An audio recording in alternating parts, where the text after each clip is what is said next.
Hello and welcome back into Exit 99 Sports. As always, I'm Caleb Deloach, joined by Cody Hinkebine. It was another, for you and me, very jam-packed week of basketball, very good week. And we talked about it on the air a few times, really in the heart of the season right now.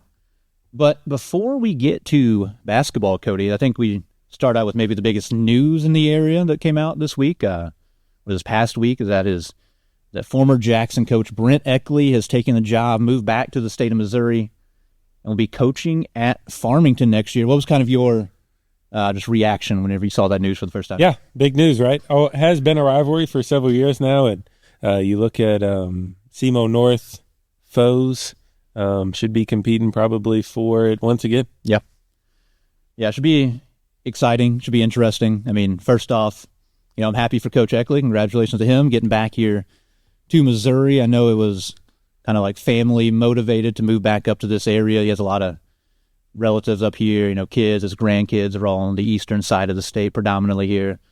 So that's exciting for him. And then, like you said, it's going to be exciting kind of adding some fuel to the rivalry between us and Farmington. Just kind of my perspective of Coach Eckley at Jackson. It was a big moment for me personally because that happened my senior year of high school. And up until that point, we were terrible. Very, very bad. We won 6 games in 3 years, my freshman, sophomore, junior year. And then his first year there, and we won 8 games in 2013, or 2012, 2013 year. I mean, that was a huge flip. Like, we came in, we won the first 5 games of the year, beat Cape Central at Cape Central the first time. We had played Cape at their new football stadium. We did the whole rushing the field, and they didn't let us get on the field, so we ran around the track. Sorry to any Cape Central cheerleaders 10 years ago that got run over that evening. But yeah, it was an awesome time, him being here at Jackson. He was super successful. I mean, his run here was crazy. He just started developing great quarterbacks. Just jumped in, had Ty Seltzer, and then Dante Vandeven, Cooper Callis, ton of records, and then Cale Welker broke all those records. And in that group, Cale Welker, Bryce Norman, Randall McDowell, Daniel Dickerson, all those guys really helped push Jackson over the edge. With Coach Eckley, they got to a championship game, lost to Carthage, got back the next year, dominated everybody. I'll say it was their first semifinal appearance since 2008. And the first time they made a championship since 1995.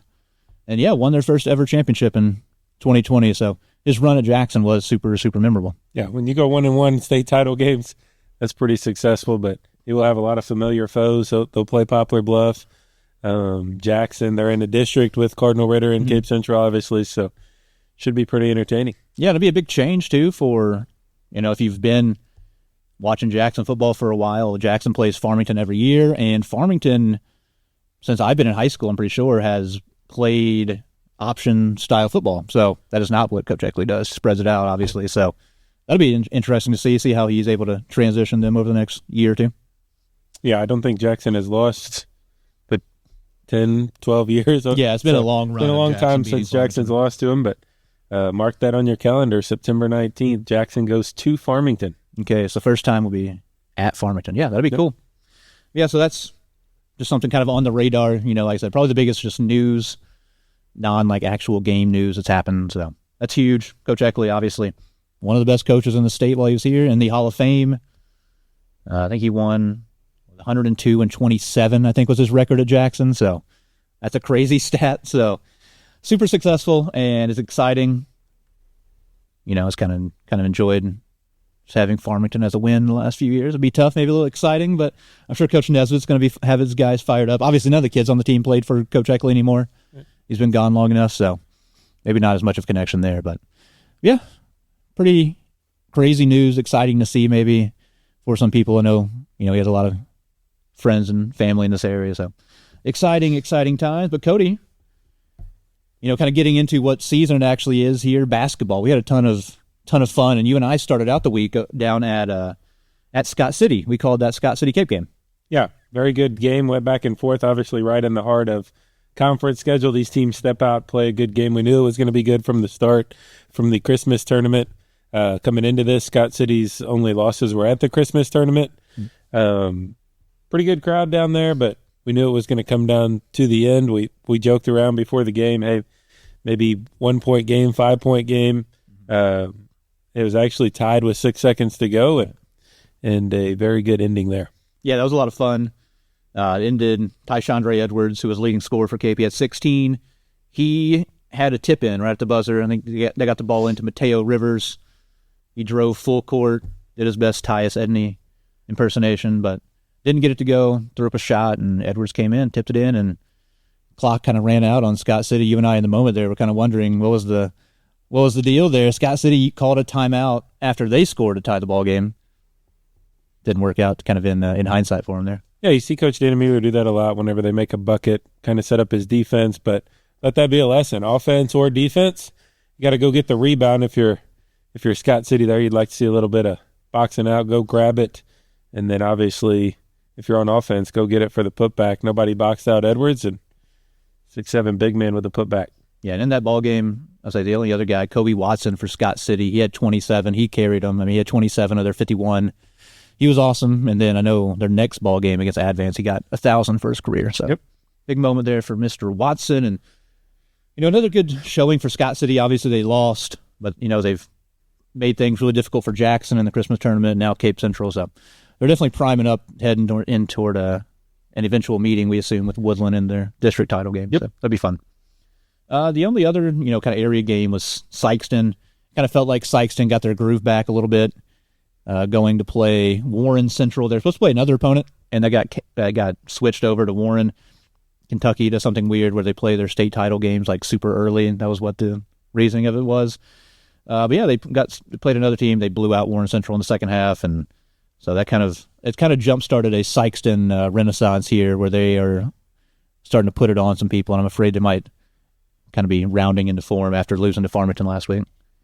But your and I, next big game we got to see was Poplar Bluff coming to Jackson, and Jackson won that game by double figures.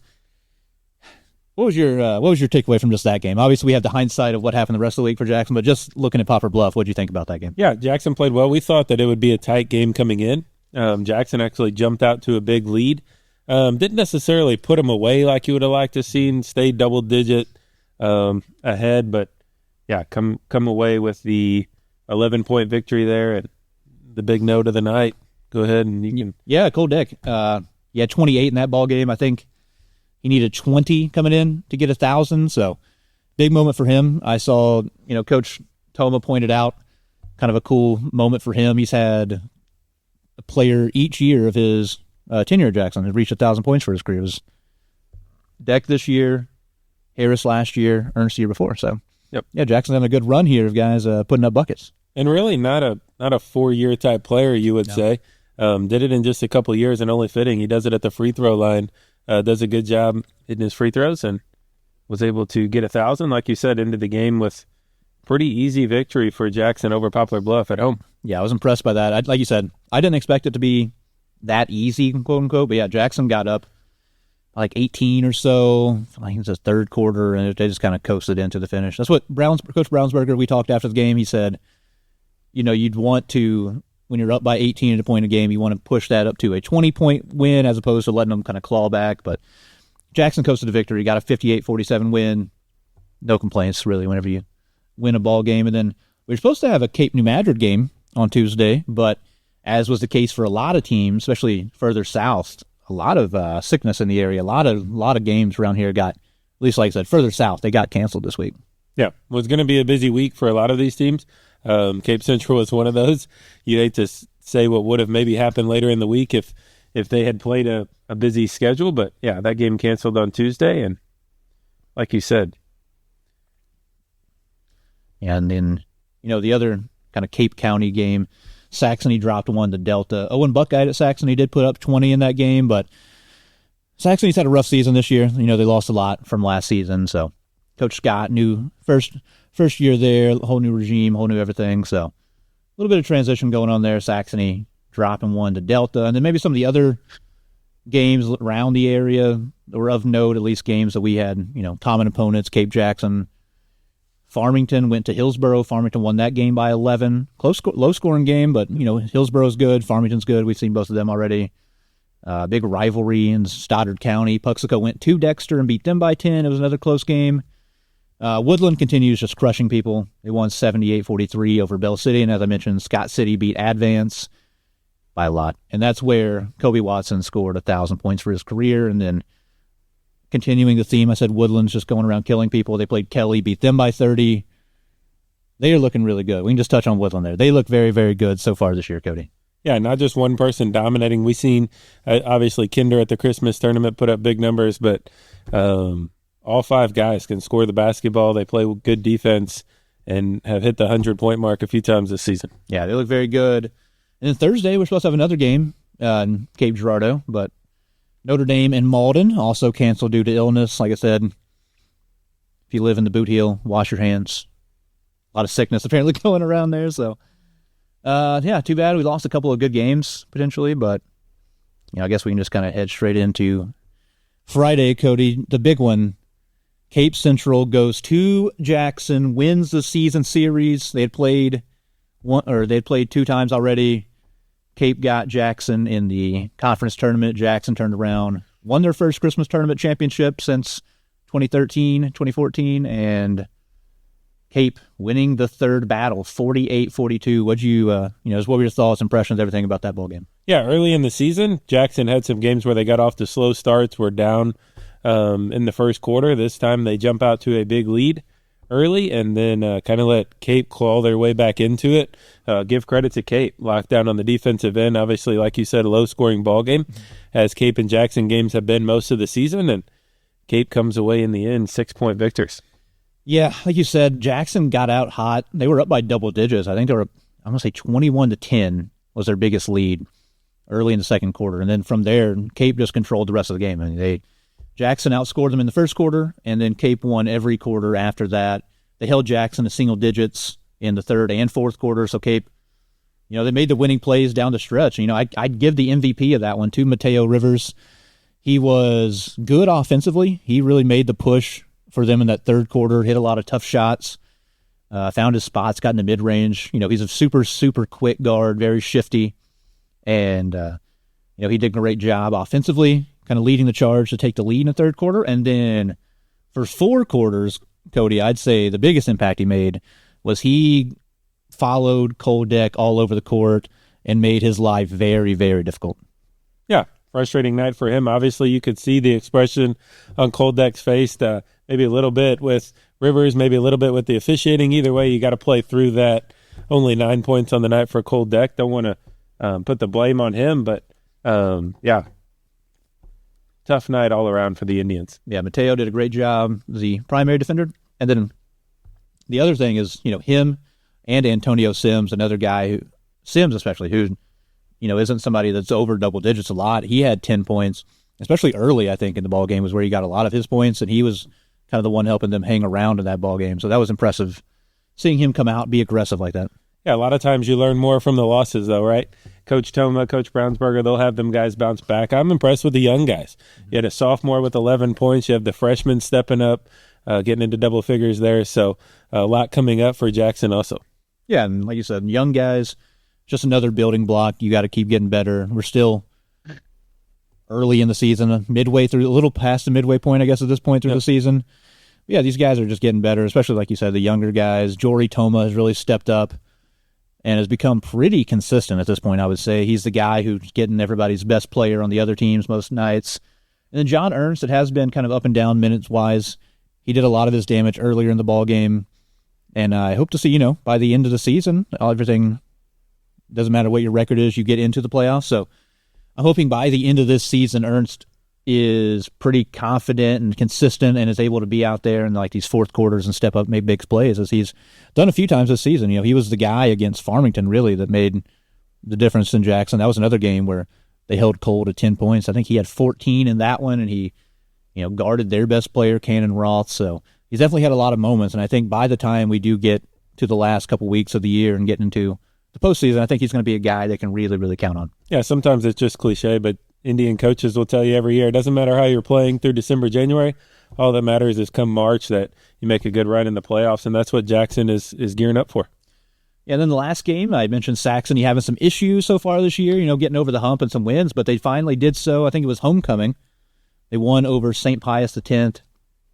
Out of Festus, won that 38-24, so low-scoring ball game, but good defense there out of the Crusaders, and getting over the hump, getting a victory there at home. So big moment for them. Hopefully they're able to parlay that into some more success going into the rest of the season. And then Saturday, there was no games in the county here, but some familiar opponents, I guess you could say. Cardinal Ritter, a team that Jackson faced last year in the district title game. They went to Farmington, blew out Farmington 74-53. Poplar Bluff got a 20-point win. Sykeston got a 20-point win. And Charleston, another team Jackson's going to be facing soon. They're kind of building on their young guys, too, getting some success. They went 2-1 across the river in the Superman Classic. So good week of boys basketball this past week. Cody, what are some of your takeaways from that? Yeah, pretty impressed with Cardinal Ritter as we are each year. Their record doesn't indicate how good they are. A lot of times they'll enter the postseason around 500 mark, but we know that they're going to come ready to play in that is in Jackson's district. And then you got Farmington in the Cape Central district, along with you'll have Poplar Bluff, Sykeston in that Class 1. Farmington is the host up there, though, this year, so should be a pretty good district up there. Yeah, and then we can move into girls' games for excuse me. This past week, it was a little bit of a slower week still for girls basketball. Kicking off Monday, there were a few games, 3 games of Cape County teams. Notre Dame dropped one at home to Doniphan. Doniphan's one of those teams that are fantastic. They're a top 5 team in their class. And Notre Dame played them close. It was kind of an ugly basketball game, a bit of a rock fight, 40-34. Doniphan came into Notre Dame. I know that was a big thing for Doniphan, especially. They went to Notre Dame last year and lost their season ended there in the playoffs. And I know those girls are really fired up to try to get back to Notre Dame and knock them off, and they did. It was a close ball game. Notre Dame, however, unable to get the victory over Doniphan. Would have been a big win, but Doniphan, very, very tough team. Yeah, it has been a district matchup here recently. Doniphan in Class 4. Notre Dame obviously moving up this year in girls basketball, up to Class 6. But so they won't face each other in the postseason. But, yeah, Doniphan with just the 1 loss on the season. Yeah, they're very good. And then Cape Central, they had a couple of games. They went over to Carbondale. They dropped both of those. They lost to Mount Vernon, pretty big. Lost to Carterville, 45-30 on Tuesday. So tough week there for Cape Central. Hopefully their girls are able to come back home and maybe pick up some victories here as we get into the latter part of the season. Then for Saxony dropped the home game to Fredericktown. Fredericktown, another one of those girls teams in that between St. Louis and Perryville regions. It's a good region of basketball. Fredericktown went to Saxony, got that win.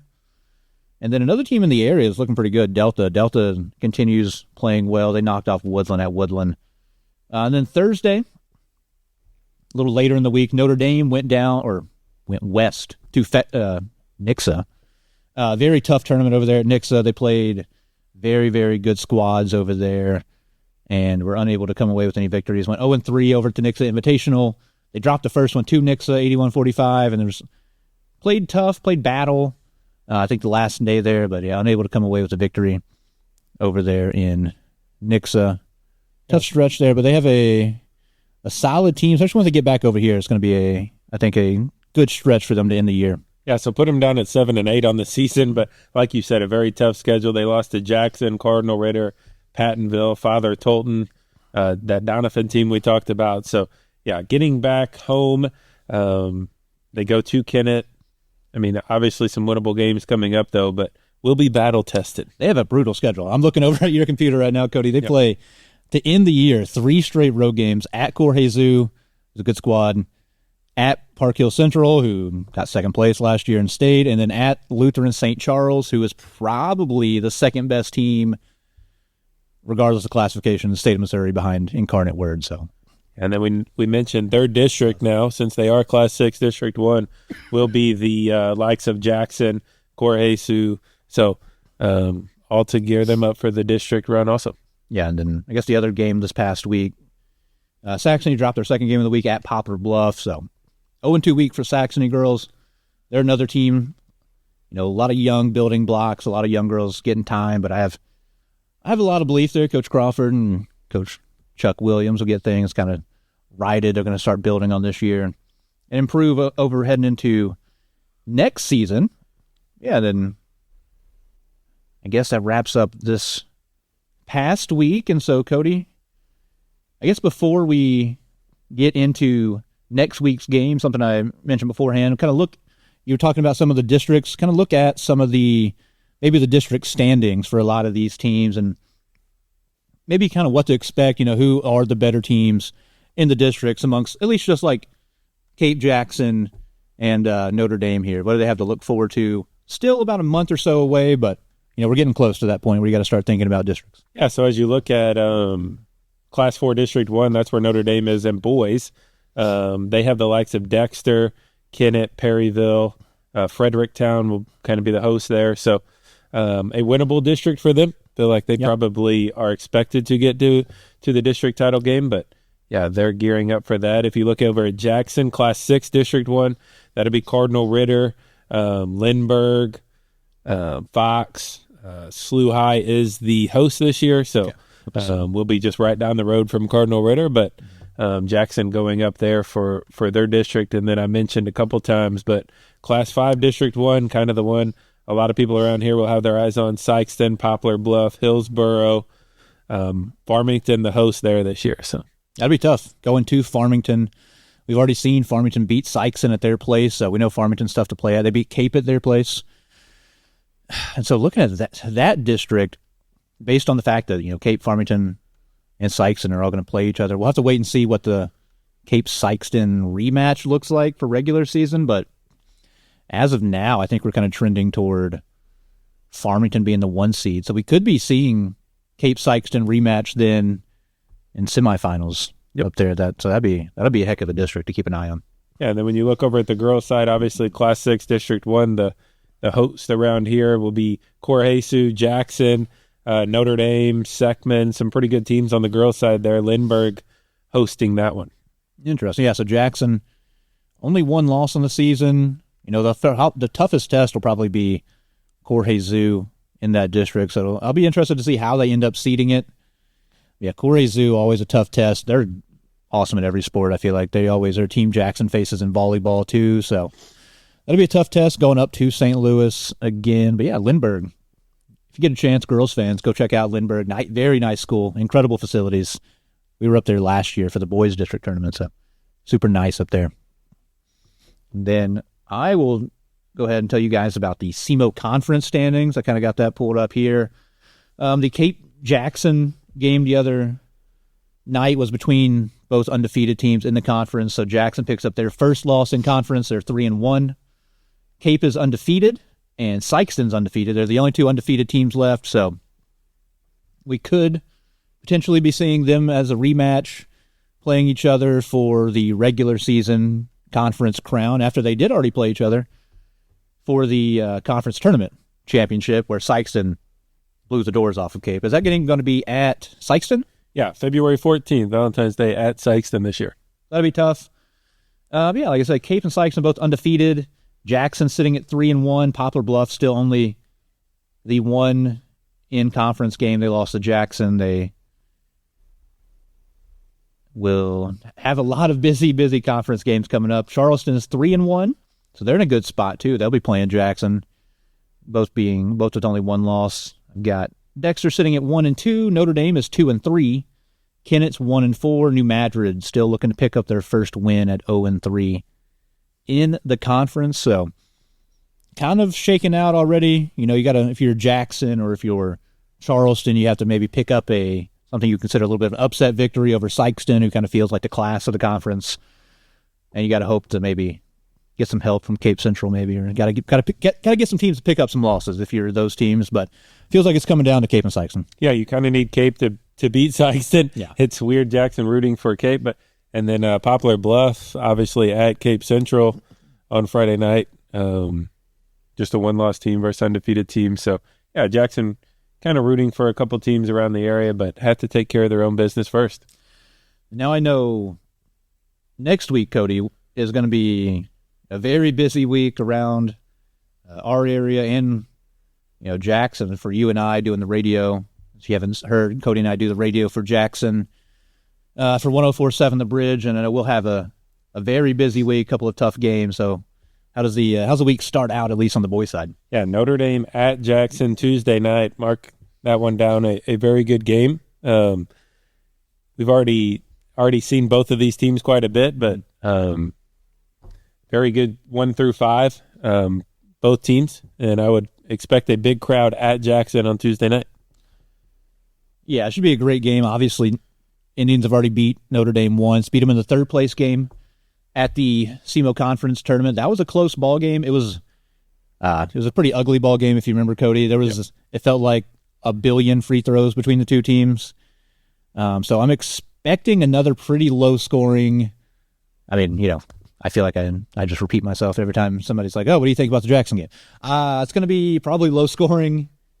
It will be close, and it'll be, like a lot of other Indians games, and like we saw in the Cape game, who's going to make winning plays down the stretch? Who's going to take care of the ball? Who's going to hit free throws? It's cliche. It's simple to say, but that is usually what determines most of these ball games, especially in conference play, and especially Jackson with the way they kind of play, not the quickest pace, not the highest scoring team. So could be another low scoring ball game. It'll come down to who, execution in the fourth quarter. Yeah. Notre Dame with their 10 seniors. I mean, you expect Brett Dohan, Colton Johnson, those guys to carry the load for that team, but see how Jackson comes out. Defense wins ball games, and then got to convert on the free throw line. Yeah, it'll be the two-headed monster in Notre Dame. Obviously, Colton Johnson, Brett Dohan, tough to stop. A lot of teams in the conference have really struggled stopping Dohan inside. He's very good and play around the rim, great footwork, a million post moves, and his shot's been coming along. And then Colton Johnson, you've just got to chase Colton Johnson all over the court. He's going to be running off a million screens. We've said it before, I think. He's the all-time leading 3 points made shot, or shots made in Notre Dame history. He's reached 1,000 points for his career this year. So, yeah, very tough team to stop. And then the pieces around them, very solid. All seniors, like you mentioned, with the exception of like Hudson Dennis, who plays quite a bit. So it'll be a very tough game. Jackson ending their 3-game conference homestand against Notre Dame. So it'll be a tough battle, but should be a good one. Should be another fun game for you and me. And then the game you and I won't be seeing, but should be a good one as well. I'd tell you guys, if you aren't going to be at Jackson, I would check out Cape Central. They'll be playing Hillsboro. I went and did a game at Hillsboro between them and Jackson. They're a solid team. They have a lot of guards that do things well, to handle the ball. They can shoot pretty well. I would say overall the percentages aren't great, but they will take a lot of shots from the perimeter, and they are surrounding one of, if not the best big men I've seen Jackson play the last few years. Greg Robinson is his name, big guy. 6'8", and not just a 6'8" loafer. He is very athletic and handle the ball. He averages 19 points a game. He's averaging 14 rebounds a game. He's averaging 5.5 blocks a game. And in that Jackson game, he had 10 blocks. So it'll be interesting to see how he does against Cape Central. Cape Central, very good team, very good defensive team. So should be a good test, I think.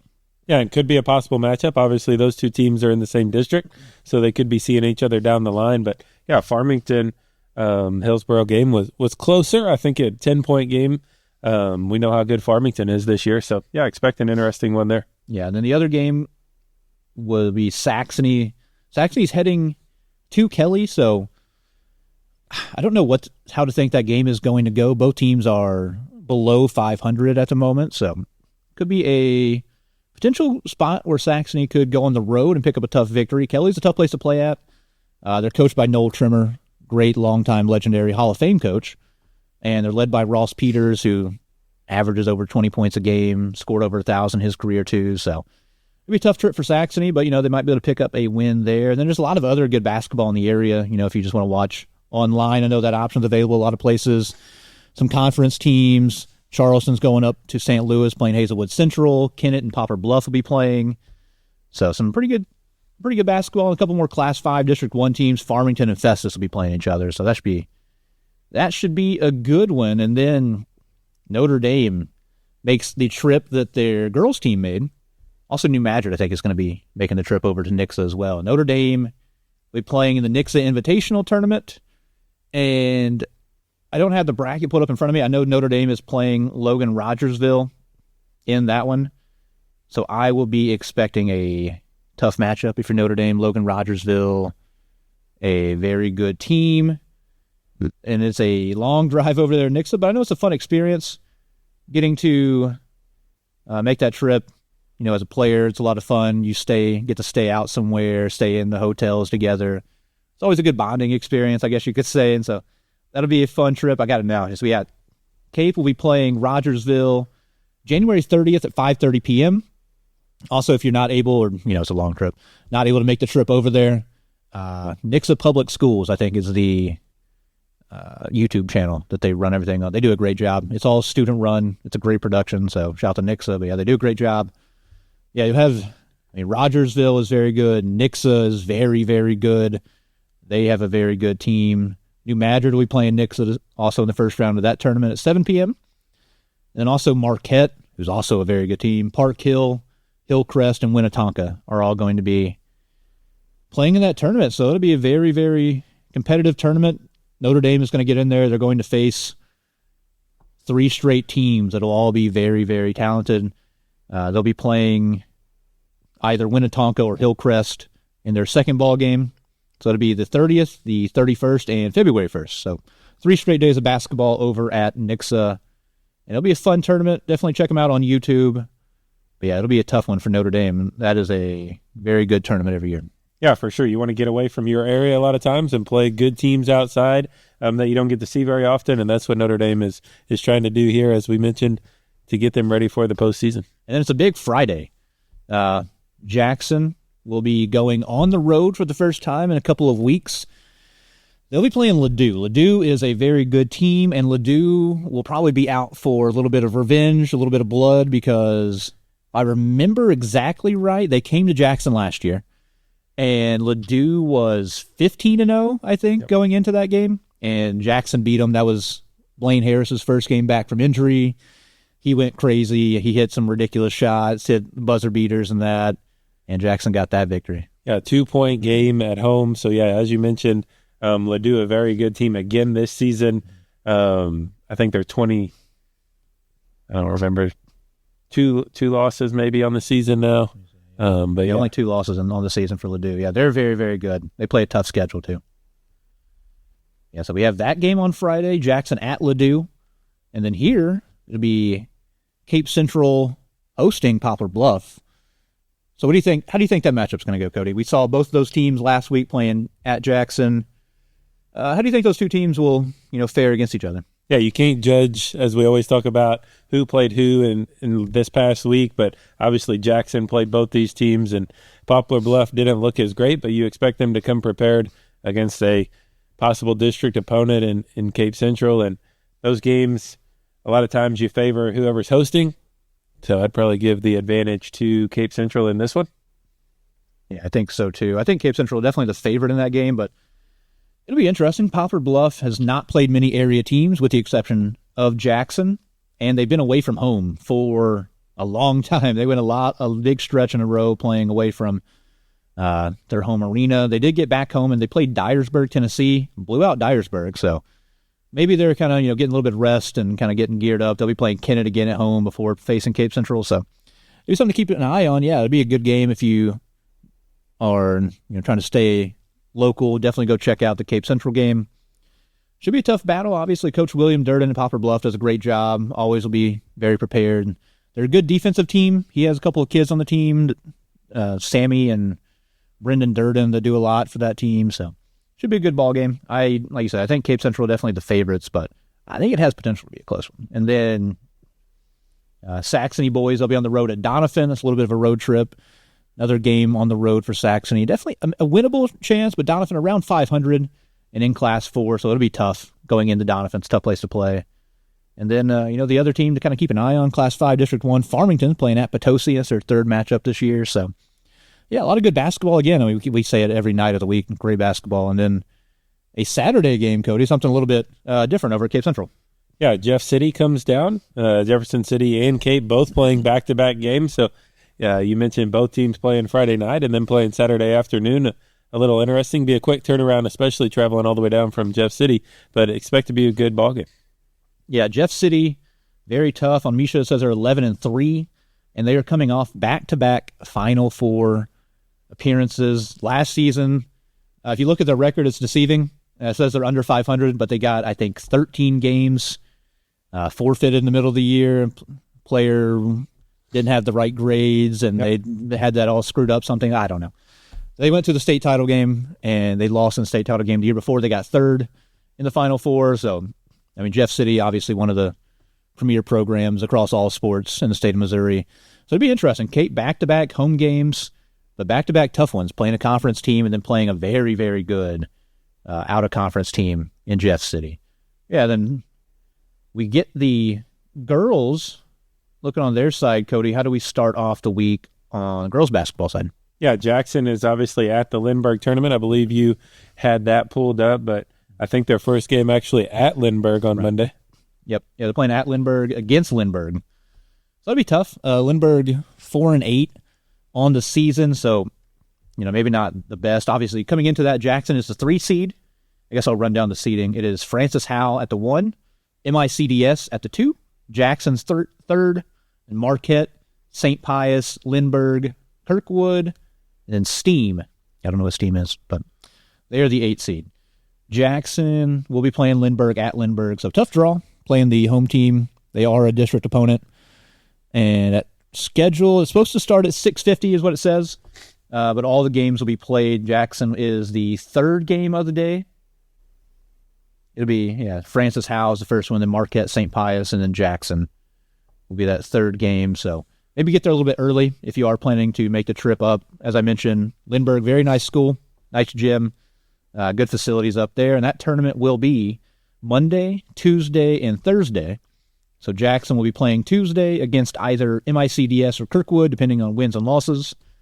If it is MICDS in the semifinals, that'll be a tough matchup. MICDS consistently another one of those schools that you can just roll them out there and assume they're pretty much good at everything, good private school. So that'd be a good competition. Jackson third, only one loss on the season, so that'd be a tough tournament up there. Yeah, boys have played there in the Lindbergh tournament in the past. You mentioned Lindbergh is the host for district, so Jackson, good to get a tournament there during the regular season to experience playing on that court and the backdrop and all that good stuff and get ready for district play. Yeah, a couple more Cape Jackson area games. There's, Jackson, Notre Dame, Cape, and Saxony all play on Monday. You got Saxony will be on the road at Festus. To be a tough matchup there. Cape goes to New Madrid. It's a long trip. New Madrid's already beat Cape once this season in the SEMO Conference tournament. Beat them 54-47, but Cape overall has had success against New Madrid. And then an interesting one for me is Notre Dame making another, like I said, hour and a half long trip down to Kennett. Kennett, you look at their record, wins, losses, maybe not the most imposing team as a whole, but Kennett does have the X factor. They have Elise Edwards. Elise Edwards, I kind of got to see a few minutes of when Jackson played at Kennett. They had a girls' game going on before the boys' game, and she is a scoring machine. She is only a sophomore. She's already scored 1,000 points in her career, so that'll definitely be a fun game, Cody, for Notre Dame. Make a long road trip. It'd be tough trying to play a team that has a player like that. Yeah, Notre Dame trying to get back in the win column. You mentioned losing their last 4 games, so definitely want to get back on a winning track. As I mentioned, Jackson will play again Tuesday against MICDS or Kirkwood. Then you have Saxony and Perryville to be at Saxony on Wednesday. That'll be a good battle. And then Jackson will be playing their last game on Thursday of that Lindbergh tournament. You also have Notre Dame and Saxony will be hosting conference opponents. Saxony will be facing Sykeston. Sykeston, a pretty good team. They have Landry Hammondtree, who's been starting there, feels like forever. She's a 1,000-point career scorer. And Notre Dame will have New Madrid, so another chance against a conference opponent maybe to pick up a victory. Yeah, I'm excited to see the girls' slate this week. Jackson has been very good. Every time I've seen them play, they've only dropped a 1 game to St. Vincent. I'm excited to see how they do up at Lindbergh. The team's been fun to kind of keep up with and watch. I did get to go out to senior night game against Cape Central. It was a lot of fun. Kate Deck and a lot of the freshmen there, Lynn Reagan, Addison Henderson, all very good, and freshmen, they get on the court quite a bit. But the seniors, really do a good job. They play well. They play hard. It's a very good defensive team, especially. And that's where you see a lot of the seniors show up. They make things very difficult. Cameron Allsdorf, very good. Lily Cole, very good player. Addison Criddle, very good player. Like those girls, Emmy Green, very good player. So, yeah, very tough team. I'm excited to see what they do up at Lindbergh, only being a 3 seed. So that'd be tough. I'm expecting some good ball games up there. But, yeah, Cody, what do you what are any more kind of wrapping up, closing thoughts there about the week ahead of us? Yeah, very good. As you mentioned, heart of conference play. Yeah, whenever you see a one-loss Jackson girls team, a 3 seed in a tournament, it's a very good tournament. So obviously, if you can get some of those games, get out and watch some basketball this week. Yeah, it'd be a fun trip up there. Like I said, Jackson does a really good job. It'd be fun. It'd be a fun tournament. They're going to be tested finally for first time in a little bit here since they did face St. Vincent. They played a tough schedule as well, coming off of Christmas. They had a long break. We had played Farmington, played Cape, got the big victory there, and then played Park Hill Central. So a good start here to the new year for the girls team, but I'm excited to kind of see what they do. And they have a tough schedule ahead too. Very, very tough schedule. They go at Doniphan, who we obviously talked about is very good. They have Principia, who in their classifications, one of the best teams in the state. And Corey Zoo, yeah, Cody, their schedule is very loaded. Yeah, Corey Zoo 10-3 on the season. So, yeah, expected to be a very good district. Yeah, then I guess just my only other kind of random wrapping up things. The SEMO Redhawks went on the road to Lindenwood, got knocked off by 4. Jadis Jones, a guy we saw a lot of the last 4 years from New Madrid, has been awesome. I think he's won, OVC Freshman of the Week every week. So kind of not too surprising based on what we saw from him this time down here. He had 15 against the Redhawks. Bryson Wessel, left tackle for the Indians. He has been contacted by a couple of D1 schools. I said last time out, I think Iowa State was by. Since then, he's been talked to with Lindenwood, Kansas State, so that's pretty cool. And then Caden Bogenpole, former Jackson athlete. He's an awesome baseball player here for the Indians. He was named the D1 Baseball Missouri Valley Conference preseason player of the year. So pretty cool moment for him, pretty cool honor. He was awesome as a freshman last season, playing for Missouri State. So it'd be fun keeping track of those guys, getting into some other seasons as we continue rolling through. Jackson wrestling continuing to do well. Yeah, it'll be another fun week, Cody. I'm looking forward to some really good basketball. Yeah, flying by. As you mentioned, into the week's already February, and we're getting into the conference tournament shaking out and regular season conference champions.